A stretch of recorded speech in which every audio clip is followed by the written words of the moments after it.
Hello दोस्तों, स्वागत है आपका हमारे यूट्यूब चैनल उत्तराखंड ज्ञान विद जीवन में। उत्तराखंड वन दरोगा परीक्षा की मद्देनज़र जो हमारे प्रैक्टिस सेट चल रहे थे, तो उस सीरीज को आगे बढ़ाते हुए आज हम देखेंगे प्रैक्टिस सेट नंबर 6।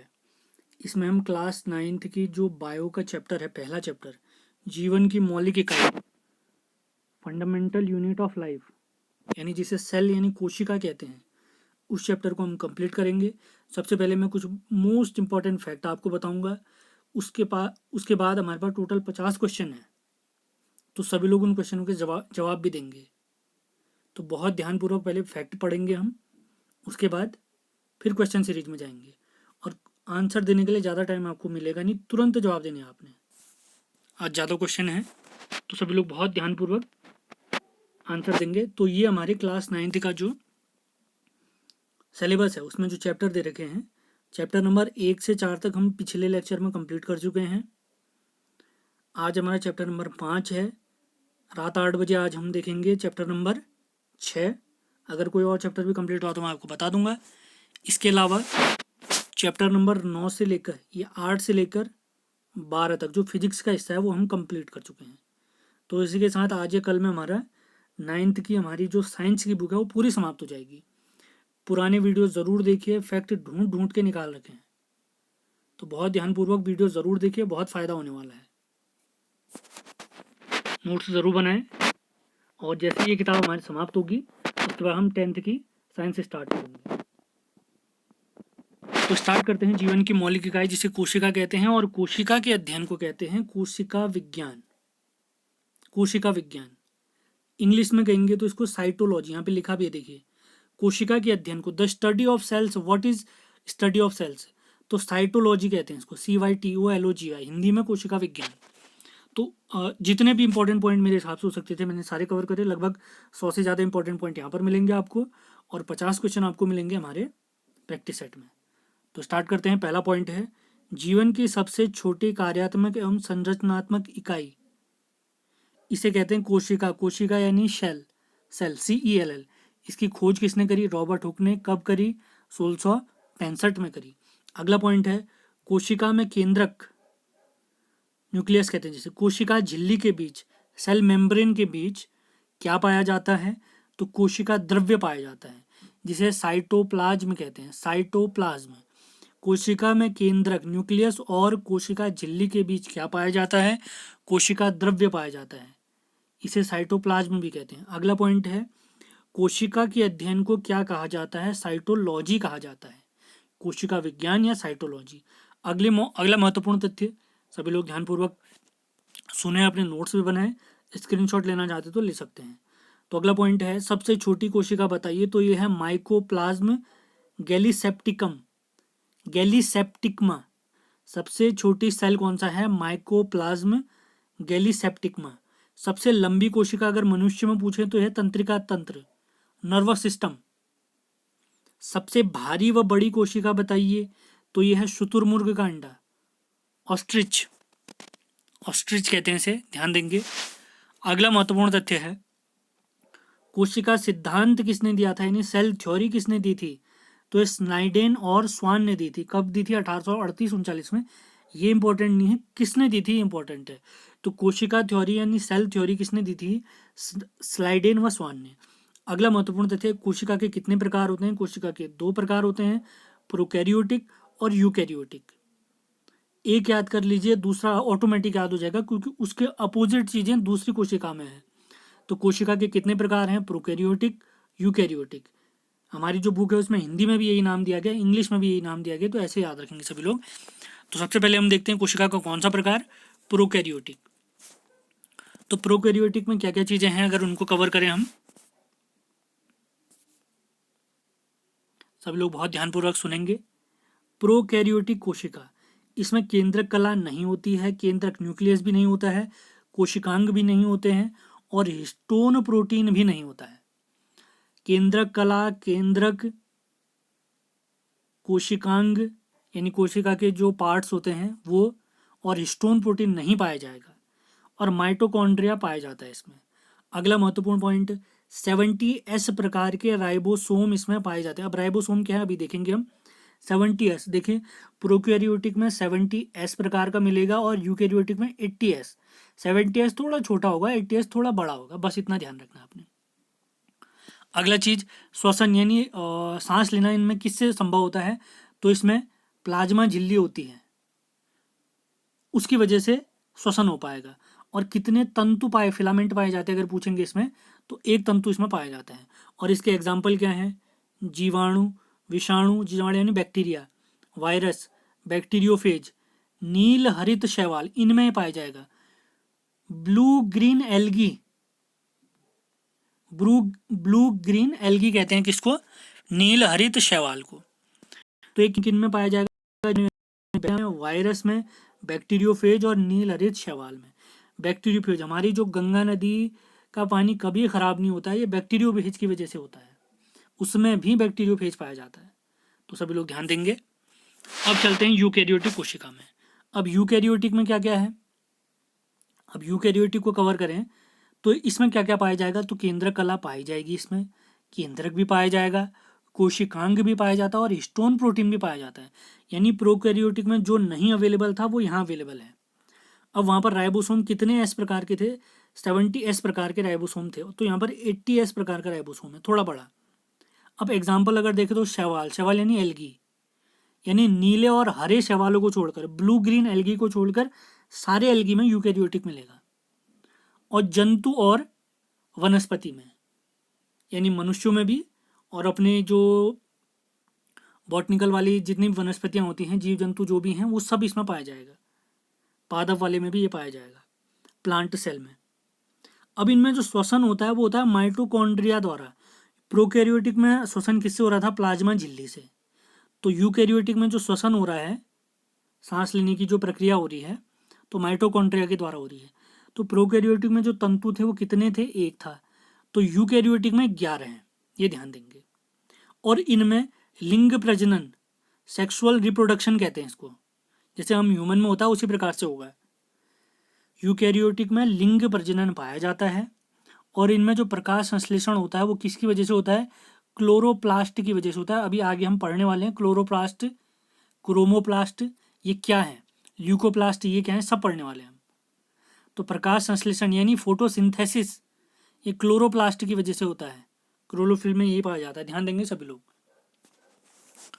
अब देखते हैं कोशिका भित्ति, सेल वॉल, ये किसकी बनी रहती है अगर पूछते हैं तो ये सेलुलोज की बनी रहती है, सेलुलोज की बनी रहती है। और ये केवल प्लांट सेल में पाई जाएगी, पादप कोशिका में पाई जाएगी, कोशिका वाली सेलुलोज वाला। तो इसका कार्य क्या है, कोशिका की निश्चित आकृति यानी उसके शेप को और उसके आकार को बनाए रखना, इसका कार्य है हमारे कोशिका भित्ति का। अगला है तारक काय, जिसको सेंट्रोसोम भी कहते हैं। इसकी खोज बोबेरी ने की, किसने की, बोबेरी ने की। अब आते हैं राइबोसोम में, राइबोसोम क्या है, किसने किसकी खोज करी, वो सारे पॉइंट हम कवर करने वाले हैं। तो सबसे पहला पॉइंट है प्लांट सेल यानी पादप कोशिकाओं में राइबोसोम की खोज किसने करी, रॉबिन्सन व ब्राउन ने करी 1953 में। तो जंतु कोशिका में राइबोसोम की खोज करी है जे.ई. पैलाडे ने 1955 में, जे.ई. पैलाडे ने करी राइबोसोम की खोज। और राइबोसोम का एक अन्य नाम है प्रोटीन की फैक्ट्री कहते हैं इसको, प्रोटीन की फैक्ट्री कहते हैं राइबोसोम को। अब इसका काम क्या है, प्रोटीन संश्लेषण में सहायता करना। प्रोटीन संश्लेषण माने प्रोटीन सिंथेसिस में सहायता कौन करेगा, राइबोसोम करेगा। और राइबोसोम का एक अन्य नाम क्या है, प्रोटीन की फैक्ट्री। उम्मीद है सारे पॉइंट आपको समझ में आ रहे होंगे। मैंने कोशिश करी है कि कम से कम पॉइंट में ज़्यादा से ज़्यादा चीज़ें समझाई जाएँ आपको। सारे पॉइंट पेपरों में पूछे गए हैं और जितने महत्वपूर्ण पॉइंट होते थे सारे कवर करें यहाँ पर। अब देखते हैं माइटोकॉन्ड्रिया, अभी हमने ऊपर देखा था, इसकी खोज 1886 में अल्टमैन ने करी। और अल्टमैन ने इसको नाम दिया था बायोप्लास्ट, अल्टमैन ने इसको नाम क्या दिया था, बायोप्लास्ट। लेकिन इसको माइटोकॉन्ड्रिया नाम किसने दिया है, बेंडा नामक वैज्ञानिक ने, बेंडा, ध्यान देंगे। और अगला पॉइंट अभी ऊपर ही पढ़ा था हमने, यूकैरियोटिक कोशिकाओं में जो सांस लेने की प्रक्रिया होती है वो यहीं होती है, माइटोकॉन्ड्रिया में।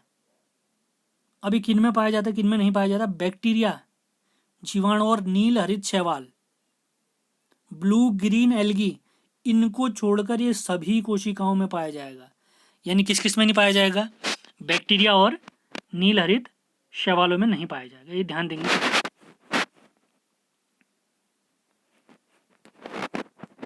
और माइटोकॉन्ड्रिया के लिए एक इंपॉर्टेंट पॉइंट है, इसे कोशिका का बिजली घर भी कहा जाता है।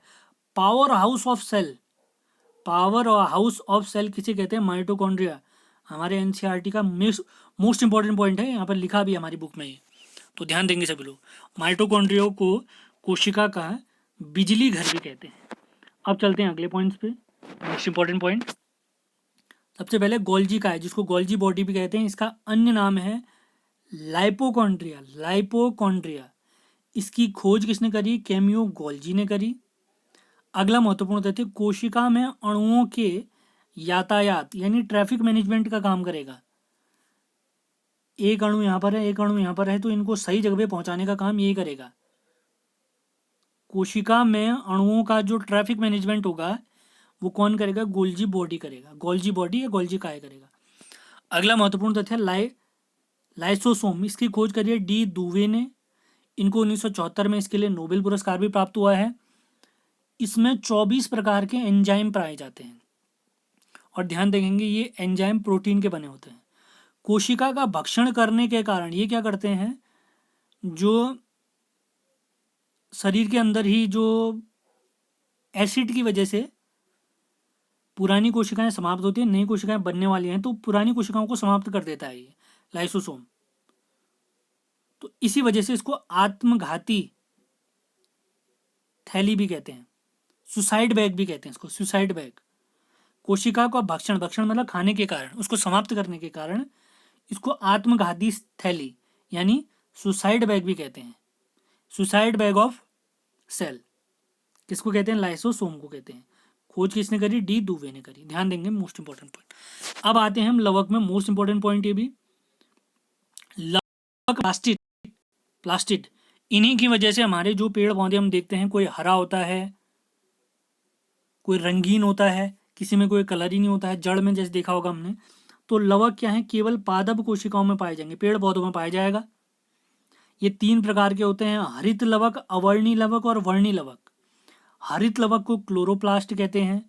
रंगे अवर्ण जो हरित लवक होगा वो हरे रंग का होगा, और इसको क्या कहते हैं? क्लोरोप्लास्ट कहते हैं। अगला है अवर्णी। अवर्णी मतलब रंगहीन। वर्ण माने होता है रंग, कलर। अवर्ण मतलब जिसमें नहीं है कलर, तो ये रंगहीन होता है यानी विदाउट कलर, इसे ल्यूकोप्लास्ट भी कहते हैं, ल्यूकोप्लास्ट। अगला है वर्णी लवक, जिसमें रंग होगा, रंगीन होगा, कलर्ड होगा, और इसको कहते हैं क्रोमोप्लास्ट। तो प्लास्टिड के 3 टाइप हैं, क्लोरोप्लास्ट, ल्यूकोप्लास्ट और क्रोमोप्लास्ट। क्लोरोप्लास्ट हरे कलर का होगा, और ल्यूकोप्लास्ट इसमें कोई कलर नहीं होगा, और क्रोमोप्लास्ट हमारा रंगीन होगा, इसमें विभिन्न प्रकार के कलर पाए जाएंगे। अब इनके बारे में कुछ बेसिक जानकारियां देखते हैं, मोस्ट इंपॉर्टेंट पॉइंट है सारे। सबसे पहला पॉइंट है हरित लवक। हरित लवक यानी क्लोरोप्लास्ट, यानी इनका हरा रंग जो होता है पर्ण हरित यानी क्लोरोफिल के कारण होता है, जिसको हम क्लोरोफिल भी कहते हैं। क्लोरोफिल के कारण होता है इनका हरा रंग, ध्यान देंगे। और प्रकाश वाले भागों में ही पाया जाएगा, जहां पर लाइट पड़ेगी उसी वाले हिस्सों में पाया जाएगा। अगर लाइट नहीं पड़ रही है कहीं पर, जमीन के अंदर है, तो हरा तो भैया भूल ही जाइए। अगला है मोस्ट इंपॉर्टेंट फैक्ट, ध्यान रखेंगे। 1885 में सिम्पर ने बताया ये लवक क्लोरोफिल की मदद से फोटोसिंथेसिस करते हैं। फोटोसिंथेसिस प्रकाश संश्लेषण करते हैं और अपना भोजन बनाते हैं। किस वैज्ञानिक ने बताया कि पौधे क्लोरोफिल की वजह से मदद से प्रकाश संश्लेषण करते हैं? तो सिम्पर ने बताया। कब बताया? 1885 में बताया, ध्यान देंगे। और हरित लवक का अन्य नाम क्या है? इसे पादप कोशिका की रसोई कहते हैं, किचन। क्यों कहते हैं? भोजन बना रहा है इस वजह से। भोजन कहाँ बनाते हैं हम? किचन में बनाते हैं, तो ध्यान देंगे सभी लोग। अब आते हैं वर्णी लवक पे, यानी कलर्ड वाला। पुष्पों के दलों यानी पीटल्स जो होते हैं, और जो हमारे रंगीन फल होते हैं उनमें पाए जाएगा। पीटल्स मानी पंखुड़ियाँ। जैसे टमाटर का लाल रंग होता है वो लाइकोपेन लवक की वजह से होता है। गाजर का जो लाल रंग होता है या जो नारंगी रंग होता है वो कैरोटीन की वजह से होता है। चुकंदर का जो हमारा रंग पाया जाता है वो बीटाडीन लवक की वजह से पाया जाएगा, बीटाडीन क्रोमोप्लास्ट की वजह से। और जो पत्तों का पीला रंग होता है वो भी कैरोटीन के कारण होता है, ये ध्यान देंगे। और ये जितने भी रंगीन कलर होंगे ध्यान देंगे वो क्रोमोप्लास्ट यानी वर्णी लवक के एग्जाम्पल होंगे, प्लास्टिड। अब आते हैं अवर्णी लवक में। अवर्णी लवक, अवर्णी मतलब जिनमें वर्ण कलर नहीं है, ये रंगहीन होते हैं, ल्यूकोप्लास्ट। जहां प्रकाश नहीं पहुंच पाएगा वहीं कौन सा लवक पाया जाएगा, अवर्णी लवक पाया जाएगा। जैसे पौधों के भूमिगत भाग यानी जो अंडरग्राउंड होते हैं, भोज्य पदार्थों का संग्रह करने वाला लवक कौन सा है, अवर्णी लवक है। अब देखते हैं कोशिका विभाजन, most important point. Cell division भी कहते हैं, यह कितने प्रकार का होता है, 2 प्रकार का होता है, कहीं कहीं पे 3 भी दिया गया है। तो अब देखते हैं कोशिका विभाजन यानी सेल डिवीजन, ये कितने प्रकार का होता है, 2 प्रकार का होता है। तो सबसे पहला है, तो मैं बता रहा था कहीं कहीं पे 3 भी दिया, लेकिन 2 ही ध्यान रखने में बस हो गया। तो सबसे पहला है सूत्री विभाजन जिसको मिटोसिस कहते हैं, मिटोसिस डिवीजन। और दूसरा है अर्धसूत्री विभाजन जिसे कहते हैं मायोटिक या म्यूटिक डिवीजन, म्यूटिक डिवीजन। ध्यान देंगे इसकी खोज किसने करी है सूत्री विभाजन की, तो इसकी खोज 1882 में वॉल्टर फ्लेमिंग ने करी है। ये केवल कायिक कोशिकाओं में यानी सोमेटिक सेल में पाया जाएगा। ध्यान देंगे कोशिका विभाजित होकर अपने ही जैसे 2 समरूप, समरूप मतलब अपने ही जैसे कोशिकाओं में बदल जाएगी। यानी माना एक कोशिका है, ये मदर जो हमारी कोशिका है, इससे बनेंगे 2, तो इसके जैसे ही कैरेक्टरिस्टिक्स इसमें भी होंगे, इनमें भी जैसे इनमें भी होंगे, ये जो नए बनेंगे। तो ध्यान देंगे समरूप कोशिकाएं बनती हैं। अगला महत्वपूर्ण तथ्य अर्धसूत्री विभाजन जिसे मियोटिक डिवीजन भी कहते हैं। इसकी खोज 1905 में फार्मर और मोरे ने करी और ये केवल जनन कोशिकाओं में पाया जाएगा, जनन कोशिकाओं में, जैसे हम लोगों में जनन कोशिकाओं में। ध्यान देंगे सभी लोग। इसी के साथ हमारे सारे इंपॉर्टेंट पॉइंट कवर होते हैं। तो अब चलते हैं हम अपने प्रैक्टिस सेट की तरफ। तुरंत जिसको भी आंसर पता है जरूर जवाब दें। तो सबसे पहला सवाल है, टोटल लगभग 50 के आसपास सवाल हैं इसमें, 50 से थोड़े एक आध कम होंगे। तो पहला सवाल है,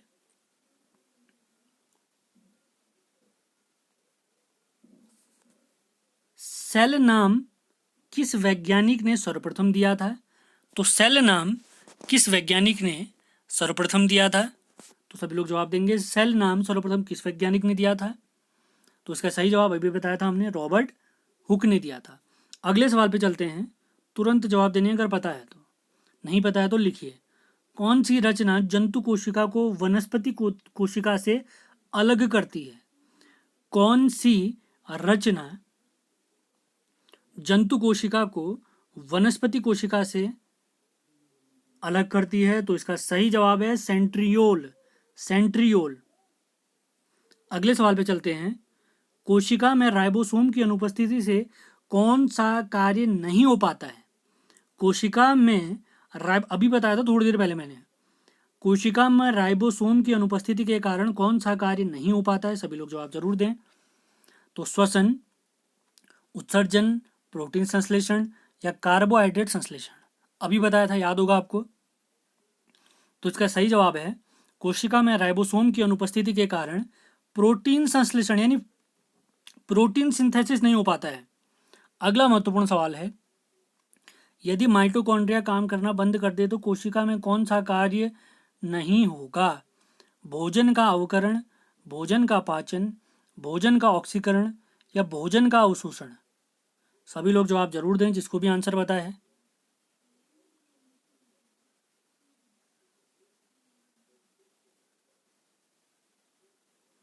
यदि माइटोकॉन्ड्रिया काम करना बंद कर दे तो कोशिका में कौन सा कार्य नहीं होगा।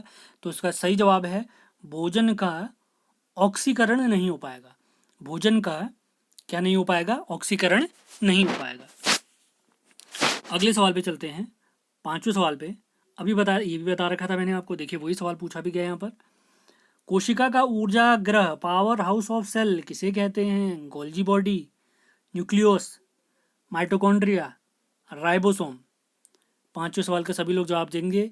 कोशिका का ऊर्जा ग्रह, power house of a cell किसे कहते हैं।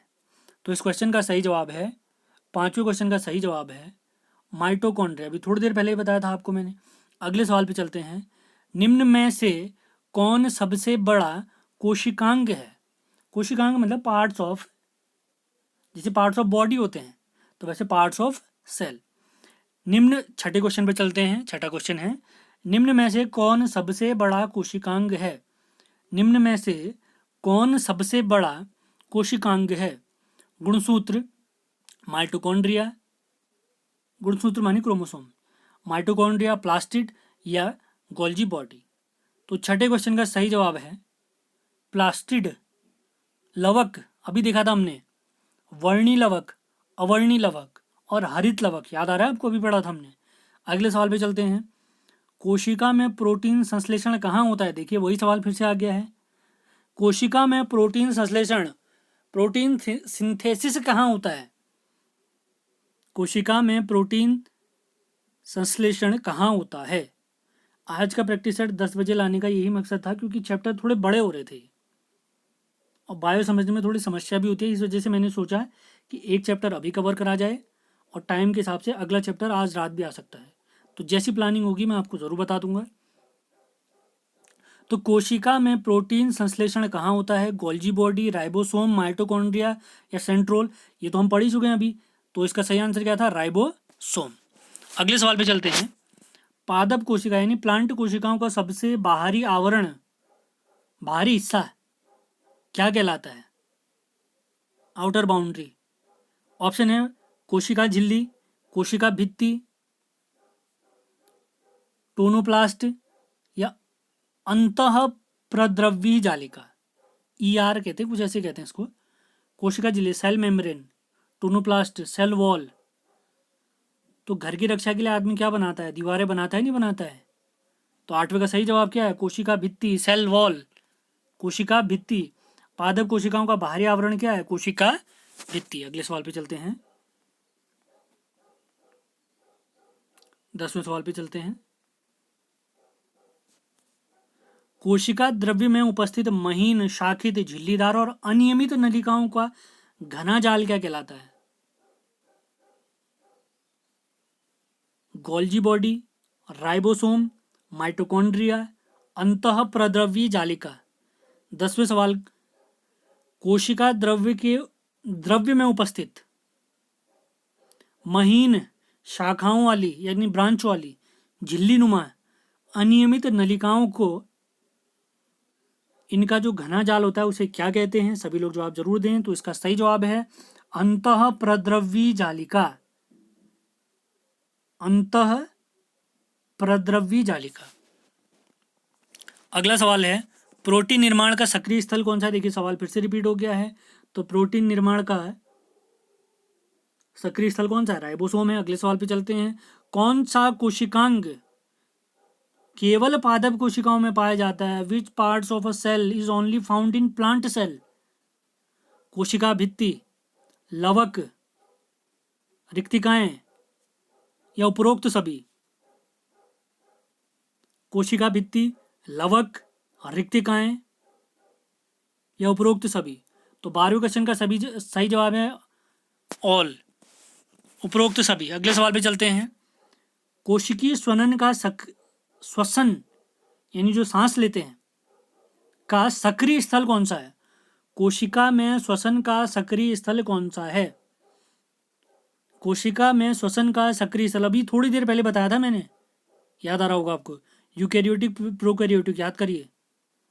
तो ऑप्शन के हिसाब से सही जवाब है माइटोकॉन्ड्रिया। अभी कौन सी कोशिकाओं में होता है आपको याद होगा, आपने लिख लिया होगा, ये मैं नहीं बताने वाला हूँ। अगले सवाल पे चलते हैं। अवर्णी लवक मुख्यतः पाए जाते हैं। अवर्णी मतलब जिनमें कलर नहीं है, किसमें पाया जाएगा? जड़ों की कोशिकाओं में, पत्तियों की कोशिकाओं में, तनों की कोशिकाओं में या फूलों की कोशिकाओं में? सभी लोग जवाब जरूर दें। ल्यूकोप्लास्ट, अवर्णी लवक, अवर्णी मतलब विदाउट कलर, किसमें पाया जाता है? तो सही जवाब है जड़ों की कोशिकाओं में। जड़ में मैंने बताया था ना, जहां लाइट नहीं पहुंच पाएगी तो कलर कैसे होगा? बिना लाइट के कलर हो ही नहीं सकता है, ये व्हाइट कलर के होंगे, सिंपल। अगले सवाल पे चलते हैं। फूलों और बीजों को विभिन्न प्रकार के आकर्षक रंग प्रदान करता है। फूलों और जो बीजों के कलर होते हैं वो तो लवक की वजह से होते हैं, तो किसकी वजह से होते हैं ये पूछना चाह रहे हैं। तो ल्यूकोप्लास्ट, क्रोमोप्लास्ट, क्लोरोप्लास्ट या टोनोप्लास्ट, यानी लवक में पूछना चाह रहा है। देखिए ऐसे भी पूछ सकता है, देखो इंग्लिश नाम दे दिए इसने, ये सब पूछे गए सवाल हैं। तो क्रोमोप्लास्ट वर्णी लवक को हमने क्या कहा था, क्रोमोप्लास्ट। क्लोरोप्लास्ट क्या था, हरित लवक।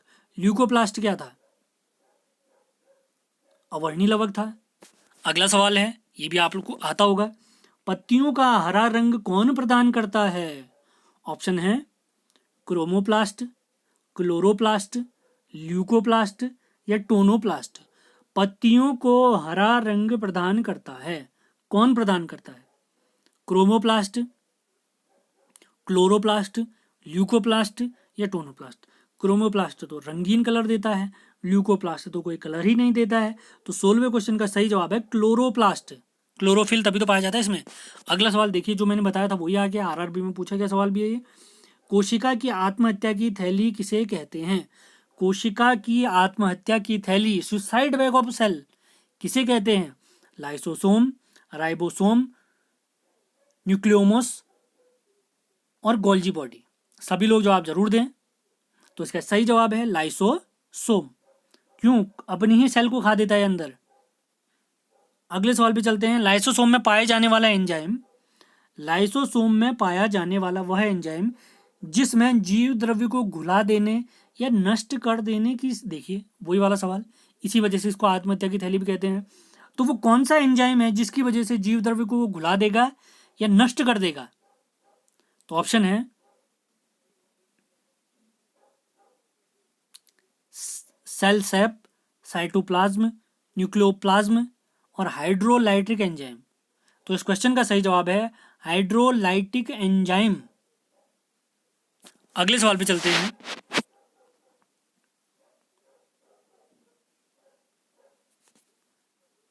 एट्टी % से अधिक सेल कोशिका में पाए जाने वाला पदार्थ कौन सा है। ये हमारे एनसीईआरटी की किताब में लिखा भी गया है उसने, ध्यान देंगे सभी लोग।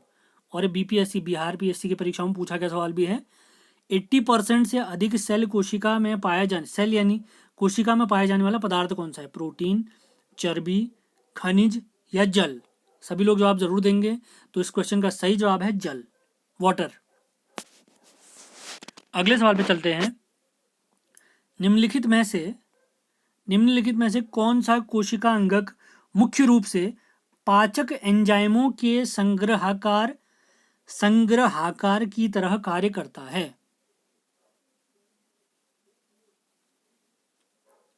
डेस्मोसोम, राइबोसोम, धानी या रसधानी और लाइसोसोम। पाचक एंजाइमों के संग्रहाकार की तरह कार्य करता है। सभी लोग जवाब जरूर देंगे। अभी मैंने बताया था लाइसोसोम इसका सही जवाब होने वाला है, क्योंकि इसमें पाचक एंजाइम भी पाए जाते हैं, बहुत सारे एंजाइम पाए जाते हैं। एंजाइम किसके बने होते हैं, प्रोटीन के बने होते हैं। अगले सवाल पे चलते हैं। किसकी उपस्थिति के कारण पादप कोशिका और पशु कोशिका में अंतर पाया जाता है। किसकी उपस्थिति के कारण पादप कोशिका और पशु कोशिका में अंतर पाया जाता है। क्लोरोप्लास्ट, कोशिका भित्ति, कोशिका कला या केंद्रक। किसकी उपस्थिति के कारण, सभी लोग जवाब जरूर दें जिसको भी आंसर पता है। तो इसका सही जवाब है कोशिका भित्ति, सेल वॉल। अभी देखा था ना हमने, पादप कोशिकाओं के बाहर कौन सा आवरण होता है, सेल वॉल का होता है। अगले सवाल पे चलते हैं। गोल्जी बॉडी का प्रमुख कार्य क्या है। श्वसन, कोशिका विभाजन शुरू करना है, पाचक रस उत्पन्न करना है या स्राव करना है। गोल्जी बॉडी का क्या कार्य है। तो इसका सही जवाब है डी ऑप्शन, स्राव करना। अगले सवाल पे चलते हैं। देखिए आ गया वही सवाल। कोशिका का रसोई घर किसे कहते हैं। जहाँ खाना बनेगा वहाँ कहते हैं। और खाना कहाँ बनता था, सभी लोग बताएंगे। तो 23वां क्वेश्चन है, सभी लोग जरूर बताएं। कोशिका का रसोई घर किसे कहते हैं। ल्यूकोप्लास्ट, क्रोमोप्लास्ट, रिक्तिका या क्लोरोप्लास्ट। याद करिए कौन सा सही आंसर होगा। तो इसका सही जवाब है क्लोरोप्लास्ट, क्योंकि इसमें क्या पाया जाता है, ये हरे रंग का लवक है। इसमें अब क्लोरोफिल पाया जाता है, जो प्रकाश की उपस्थिति में क्या बनाता है, अपना भोजन बनाता है। तो जहाँ भोजन बनेगा उसे क्या कहेंगे, रसोई घर कहेंगे। अगले सवाल पे चलते हैं। अगर आपको ये सीरीज पसंद आ रही है तो इसको लाइक शेयर ज़रूर करें, और चैनल में नए हैं तो सब्सक्राइब करना बिल्कुल ना भूलें। इससे पहले 5 प्रैक्टिस सेट हमारे आ चुके हैं, उन्हें देखिए। उन 5 प्रैक्टिस सेटों में हम फिजिक्स और केमिस्ट्री क्लास 9th की कंप्लीट कर चुके हैं। अगले सवाल पे चलते हैं। निम्नलिखित में से कौन सा कार्य चिकने अंतः प्रद्रव्य जालिका द्वारा संपन्न किया जाता है?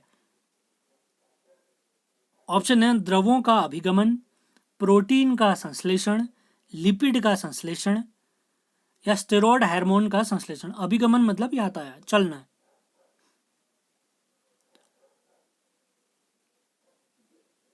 सभी लोग जवाब जरूर दें।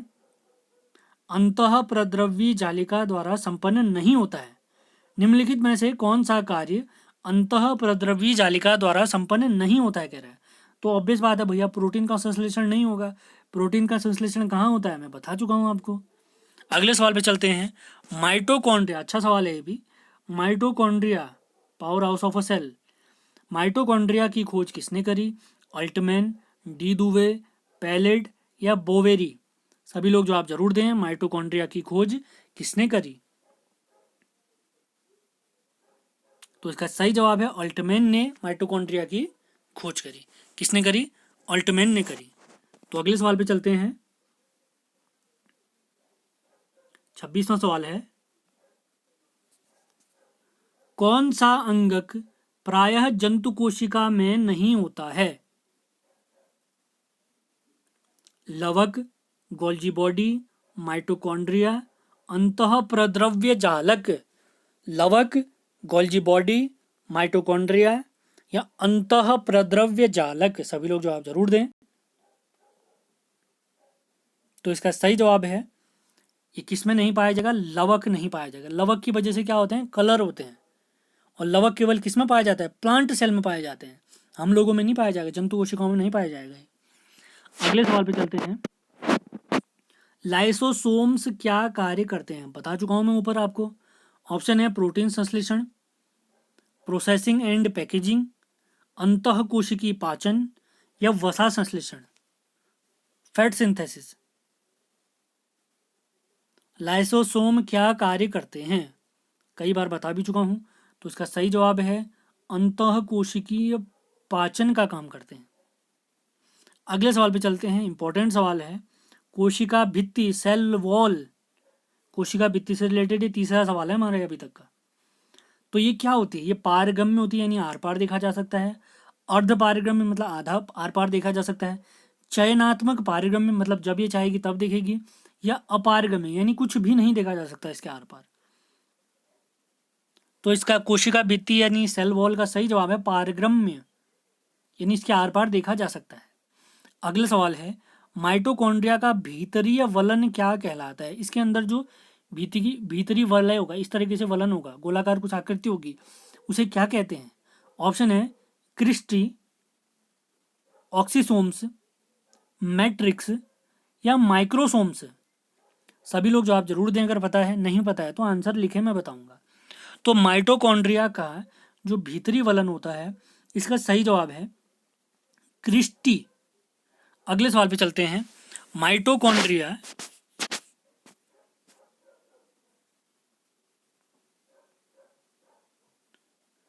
तो माइटोकॉन्ड्रिया किन में अनुपस्थित होता है? ऑप्शन है यीस्ट, कवक, जीवाणु, या हरे शैवाल।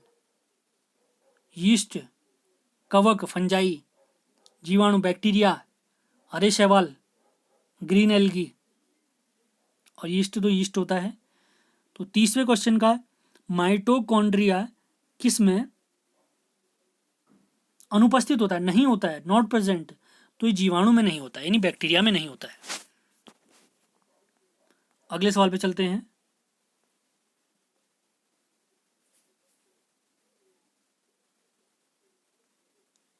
जीव द्रव्य यानी प्रोटोप्लाज्म शब्द का प्रयोग सर्वप्रथम किसने किया था? जीव द्रव्य का सर्वप्रथम प्रयोग किसने किया था? डार्विन, पुरकिंजे, जॉन रे, और हैचिंसन। जीव द्रव्य, प्रोटोप्लाज्म, इस शब्द का सर्वप्रथम प्रयोग किसने किया था? तो इसका सही जवाब है, मोस्ट इंपॉर्टेंट पॉइंट, पुरकिंजे ने किया।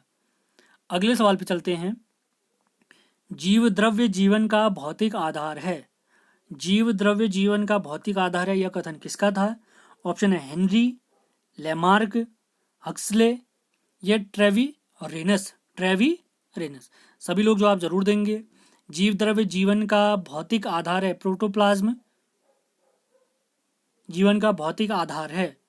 तो इसका सही जवाब है 32वें क्वेश्चन का हक्सले। अगले सवाल पे चलते हैं।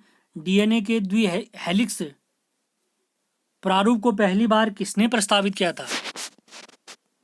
डबल हेलिक्स, डीएनए का डबल हेलिक्स मॉडल किसने दिया था? सभी लोग जवाब जरूर दें। डीएनए का डबल हेलिक्स मॉडल किसने दिया था? तो ऑप्शन है वॉटसन, क्रिक, फिशर तथा हल्डानी, लेमार्क तथा डार्विन ने, ह्यूगो डी ब्रीज ने। डबल हेलिक्स मॉडल किसने दिया था? तो इसका सही जवाब है वॉटसन और क्रिक ने दिया। अगले सवाल पे चलते हैं, 34वें सवाल पे। न्यूक्लियस की खोज किसने की थी? न्यूक्लियस की खोज किसने की थी? ल्यूवेनहॉक, स्वान, हॉफमिस्टर या ब्राउन? न्यूक्लियस की खोज किसने की थी? सभी लोग जवाब जरूर दें, मोस्ट इंपॉर्टेंट सवाल है। न्यूक्लियस की खोज किसने की थी? न्यूक्लियस की खोज किसने की थी? तो इस क्वेश्चन का सही जवाब है ब्राउन। अगले सवाल पे चलते हैं। कोशिका की क्रियात्मक गतिविधियां, यानी इनके जो सारे काम होते हैं वो नियंत्रित कौन करता है? केंद्रिका, माइटोकॉन्ड्रिया, जीवद्रव्य या केंद्रक? कोशिका की क्रियात्मक गतिविधियां कौन नियंत्रित करता है? इसको भी आंसर बताएं जरूर। तो इस क्वेश्चन का सही जवाब है केंद्रक। अगले सवाल पे चलते हैं। अच्छा सवाल है भी। गुणसूत्र शब्द प्रदान किया है, सबसे पहले क्रोमोसोम शब्द किसने यूज करा? हॉफमिस्टर, वाल्डेयर, सूटन या वैगनर? गुणसूत्र शब्द किसने प्रयुक्त किया? हॉफमिस्टर, वाल्डेयर, सूटन या वैगनर? तो 36वें क्वेश्चन का सही जवाब है वाल्डेयर।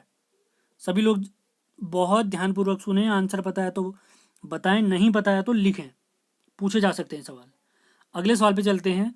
अंतः प्रद्रव्य जालक ईआर की खोज किसने की थी?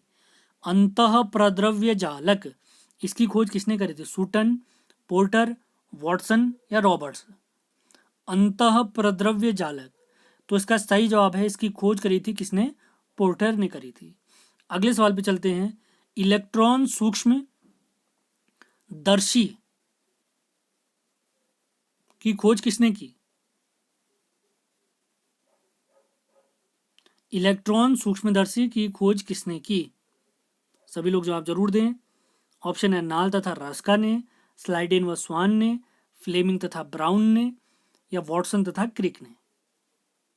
इलेक्ट्रॉन सूक्ष्मदर्शी की खोज किसने की? इलेक्ट्रॉन सूक्ष्मदर्शी की खोज किसने की? तो इसका सही जवाब है नाल तथा रस्का ने। अगले सवाल पे चलते हैं, 40वें सवाल पे। वास्तविक केंद्रक किसमें अनुपस्थित रहता है? जीवाणुओं में, कवकों में, हरे शैवालों में या लाइकेन में? सभी लोग जवाब जरूर दें। वास्तविक केंद्रक किन में अनुपस्थित रहता है? तो इसका सही जवाब है लवक मौजूद नहीं रहता है जीवाणुओं में, यानी बैक्टीरिया में। अगले सवाल पे चलते हैं। सर्वाधिक संख्या 2n गुणसूत्र पाए जाते हैं, किसमें पाए जाते हैं? गन्ना में, मनुष्य में, आलू में या ओफियोग्लोसस में? सभी लोग जवाब जरूर दें जिसको भी आंसर पता है। गन्ना में, आलू, मनुष्य तथा ओफियोग्लोसस में? इसको भी आंसर है जरूर बताएं। तो इसका सही जवाब है ओफियोग्लोसस। ओफियोग्लोसस। अगला सवाल है। कोशिका का जीवित अंश जीव द्रव्य कहलाता है, यह किससे बना होता है, यानी किससे मिलकर बना होता है? तो इसके ऑप्शन है केवल कोशिका द्रव्य से, कोशिका द्रव्य व केंद्रक द्रव्य से, केवल केंद्रक द्रव्य से या कोशिका द्रव्य, केंद्रक द्रव्य तथा अन्य कोशिकांगों से? सभी लोग जवाब जरूर दें जिसको भी आंसर पता है। तो इस क्वेश्चन का सही जवाब है ऑप्शन नहीं सही है, आदमी पकड़ सकता है इसको। तो इन सभी से मिलकर बना होता है, कोशिका द्रव्य से भी, केंद्रक द्रव्य से भी और अन्य कोशिकांगों से मिलकर भी ये बने रहता है। ये सवाल किसमें पूछा गया, हमारे CDS 2016 में पूछा गया सवाल है। अगले सवाल में क्या पता ये सवाल पूछ सकते हैं, कोशिकीय तथा आणविक जीव विज्ञान केंद्र हमारे यहाँ कहाँ है? मुंबई, कोलकाता, बेंगलुरु या हैदराबाद? सभी लोग जवाब जरूर दें। कोशिकीय व आणविक जीव विज्ञान केंद्र कहाँ स्थित है? सभी लोग जवाब जरूर दें। तो इसका सही जवाब है कोलकाता। कोलकाता पश्चिम बंगाल। कोलकाता किस नदी के तट पर है? हुगली नदी के तट पर। अगले सवाल पे चलते हैं, निम्नलिखित में से सबसे छोटी कोशिका कौन सी है? माइकोप्लाज्मा, अमीबा, श्वेत रक्त कणिका या लाल रक्त कणिका? इन चार में से सबसे छोटी कोशिका कौन सी है? स्मॉलेस्ट सेल कौन सी है? सभी लोग जवाब जरूर दें। तो इसका सही जवाब है माइकोप्लाज्मा। माइकोप्लाज्मा। अगले सवाल पे चलते हैं, कोशिका के बारे में निम्न में से कौन सा कथन सही नहीं है? नहीं है पूछ रहा है। कोशिकाओं के आकार और आमाप विशिष्ट कार्य से संबंधित होते हैं। कुछ कोशिकाओं के बदलते आकार होते हैं। प्रत्येक कोशिका में निष्पादन की अपनी शक्ति होती है, यानी आउटपुट देने की। और अगला है, सभी देह ऊतकों में यानी जीवित जो टिश्यू हैं एक ही प्रकार की कोशिकाएं विद्यमान रहती हैं। इसका सही जवाब बताना है आपने। काफ़ी अच्छा सवाल है, डिटेल सवाल है। तो इस क्वेश्चन का सही जवाब है, मोस्ट इंपॉर्टेंट फैक्ट, सभी देह ऊतकों में, प्राणी जो हम लोगों में है, ऊतक माने टिश्यू, एक ही प्रकार की कोशिकाएं विद्यमान रहती हैं। इसका सही जवाब है। तो 44वें का सही जवाब है, सभी देह ऊतकों में एक ही प्रकार की कोशिकाएं रहती हैं। कोशिकाएं एक जैसी नहीं रहेंगी तो एक आदमी जैसा दिखेगा, अगला जानवरों जैसा दिखेगा, तो ऐसे काम नहीं हो पाएगा। तो इस वजह से टिश्यू एक जैसे होते हैं। अगला चैप्टर हमने टिश्यू ही पढ़ना है, ऊतक। अगले सवाल पे चलते हैं, निम्नलिखित कोशिका अंगकों में कौन सा एक अर्धपारगम्य है? इसके आधे आर पार देखा जा सकता है।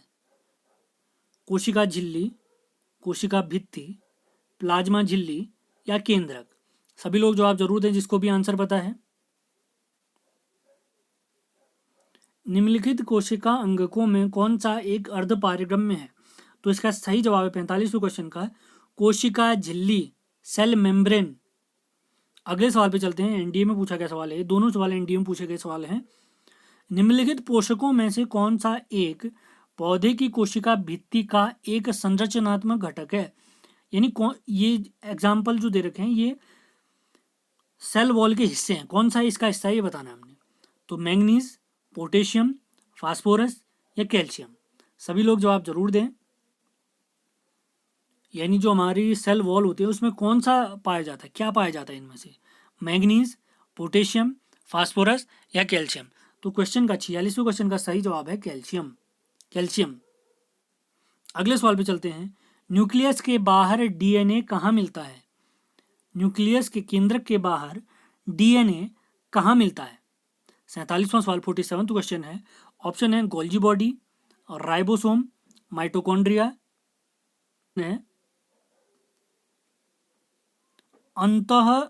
अंतर्द्रव्यी जालिका।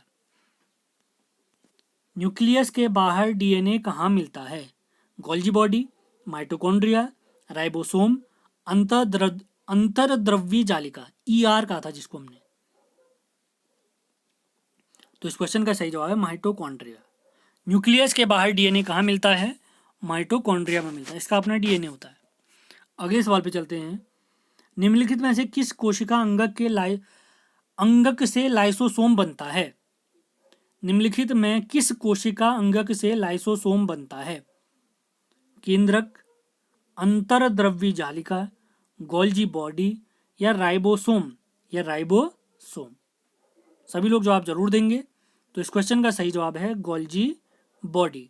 तो 48वें क्वेश्चन का सही जवाब है, किस कोशिका अंगक में लाइसोसोम बनता है? तो ये बनता है गोल्जी बॉडी। अगले सवाल पे चलते हैं 49वें क्वेश्चन पे, निम्नलिखित में से कौन सा वह कोशिकांग है जो प्रोकैरियोटिक कोशिकाओं में नहीं पाया जाता है? प्रोकैरियोटिक कोशिका शुरुआत में बता चुके हैं इस बारे में हम। तो कोशिका भित्ति, प्लाज्मा झिल्ली, माइटोकॉन्ड्रिया या राइबोसोम? सभी लोग जवाब जरूर दें जिसको भी आंसर पता है।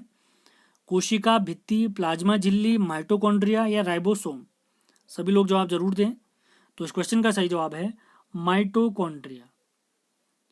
Mitochondria, mitochondria. अगले सवाल पे चलते हैं। एक इमारत में ईंटें जीवों में किसके समान है? एक इमारत बनती कैसे? ईंटों की मदद से बनती है। तो मनुष्य में अगर ईंट का ही एग्जाम्पल लेके चलें तो किस रूप में काम करेंगी? तो कोशिकाएं, मतलब ईंटों के समान ही मनुष्य में कौन काम करता है ये बताना हमने, जिनसे हमारी पूरी बॉडी बनती है। कोशिकाएं, ऊतक, अंग और ग्रंथियां। तो इस क्वेश्चन का सही जवाब क्या होगा? चैप्टर क्या पढ़ रहे हैं हम? कोशिका पढ़ रहे हैं, तो सही जवाब क्या है? कोशिकाएं। तो इसी के साथ प्रैक्टिस सेट भी समाप्त होता है और हमारा जो सिलेबस है क्लास 9th की, जो हम प्रैक्टिस सेट लगा रहे थे क्लास 9th, तो उसका एक और चैप्टर हमने निपटा दिया है। तो चैप्टर नंबर 1 से 4 तक हम पिछले लेक्चर में कंप्लीट कर चुके थे। तो बायोलॉजी का पहला चैप्टर जीवन की मौलिक इकाई यानी कोशिका हम कंप्लीट कर चुके हैं। मैंने कोशिश करी है सारे फैक्ट, सारे सवाल कवर हो जाएं। फिर भी कुछ छूटता है तो आप अपने नोट्स ज़रूर बनाएं और एक्स्ट्रा पॉइंट अगर हमें बताना चाह रहे हैं तो कमेंट बॉक्स में लिख दें। तो अगला चैप्टर हम देखेंगे ऊतक। तो चाहे तो आप लोग खुद भी पढ़ सकते हैं और इसमें 1-2 चैप्टर और कवर करने हैं, बीमारियों वाला कवर करना है। उसके बाद सीधे हम चलेंगे 1 या 2 दिन में हम सीधे स्टार्ट करेंगे अपना 10th की साइंस से। और अभी कल या परसों में मैं आपके लिए केमिस्ट्री के इंपॉर्टेंट 9th की जो हमने केमिस्ट्री पढ़ी थी उसके इंपॉर्टेंट लगभग 100-200 सवाल, और जो हमने फिजिक्स से पढ़ी थी उसके भी मोस्ट इंपॉर्टेंट सवाल मैं आपके लिए लेके आऊँगा। लगभग 1 लाइनर फॉर्मेट में लगभग 200 से 300 सवाल। तो दोनों मिला के 200-300 सवाल जरूर बनेंगे हमारे फिजिक्स और केमिस्ट्री के। और जैसे बायो भी खत्म होगी तो बायो के भी 1 लाइनर लेके आऊँगा मैं आपके लिए। तो डिटेल में भी पढ़ना है, 1 लाइनर भी पढ़ने हैं और क्वेश्चन सीरीज भी लगानी है, तो बहुत बढ़िया तैयारी हो जाएगी। तो उम्मीद है आपको हमारा सेशन पसंद आया तो उसको लाइक शेयर करना बिल्कुल ना भूलें। तो मिलते हैं अगले लेक्चर में। धन्यवाद।